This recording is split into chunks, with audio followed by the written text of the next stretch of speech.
وعلیکم السلام ورحمۃ اللہ وبرکاتہ۔ اللہ رب العالمین خیر و عافیت میں رکھے۔ سوال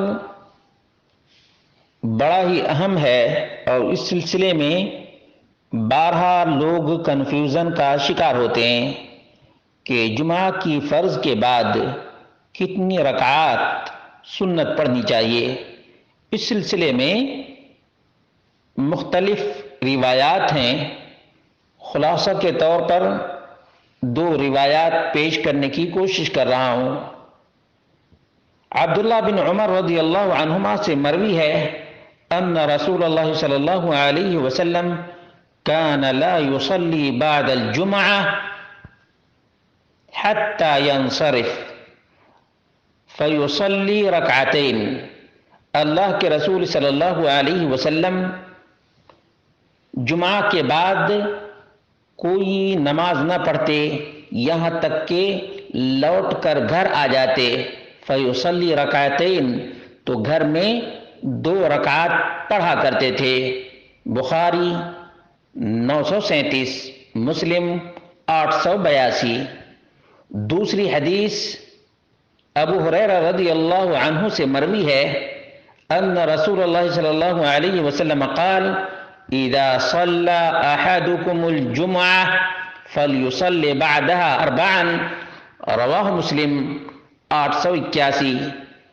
جب تم میں سے کوئی جمعہ پڑھ کر فارغ ہو جائے تو اس کے بعد 4 رکعت ادا کرے، 4 رکعت سنت ادا کرے۔ تو یہ 2 قسم کی روایتیں ہیں اور علماء نے مختلف توجیحات اس کی بیان کی ہیں، لیکن جو سب سے بہتر ہے وہ یہ ہے کہ فمن صلی سنت الجمعہ البعدیہ فی المسجد صلیھا 4۔ تفصیل یہ ہے کہ جو جمعہ کے بعد مسجد ہی میں سنت پڑھنا چاہے وہ 4 رکعت ادا کرے، 4 رکعت ادا کرے۔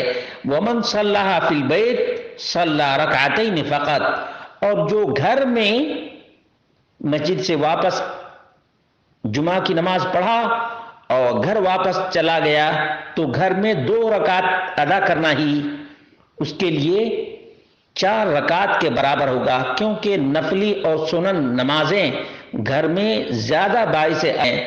علامہ ابن القیم رحمہ اللہ نے کہا قال شیخنا ابو العباس ابن تیمیہ ان صلی فی المسجد صلی 4، کہ امام ابن تیمیہ ان کے شیخ نے بیان کیا ہے کہ اگر مسجد میں فرض ادا کرنے کے بعد سنت پڑھے تو 4 رکعت پڑھے، وَإِن صَلَّى فِي بَيْتِهِ صَلَّى رَكَعَتَيْنِ، اور اگر اسی 4 رکعت کو گھر میں ادا کرے تو صرف 2 رکعت ہی اس کے برابر۔ قلت، علامہ ابن القیم کہتے ہیں وَعَلَى هَذَا تَدُلُّ الْأَحَادِيث، اور اسی پر احادیث دلالت کرتی ہیں۔ وقد ذکر ابو داود عن ابن عمر انه كان اذا صلى في المسجد صلى 4 واذا صلى في بيته صلى ركعتين۔ صحابی رسول عبداللہ بن عمر کا بھی یہی عمل تھا کہ جمعہ کے بعد اگر سنت مسجد میں پڑھتے تو 4 رکعت پڑھتے، اور جب گھر میں وہی سنت پڑھتے تو 2 رکعت پڑھتے تھے۔ زاد المعاد جلد نمبر 1 صفحہ نمبر 417۔ اور اسی کو لجنہ دائمہ سعودی عرب نے اختیار کیا ہے۔ وقد اختار هذا القول علماء اللجنہ الدائمہ للافتاء، فتاوی اللجنہ الدائمہ جلد نمبر 6 صفحہ نمبر 131۔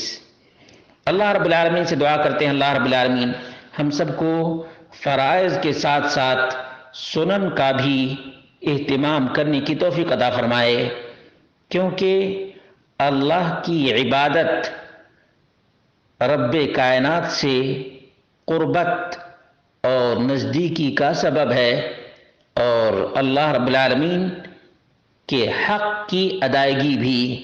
اللہ رب العالمین ہم سب کو حقوق اللہ کا خیال رکھنے کی توفیق عطا فرمائے اور حقوق العباد کا بھی۔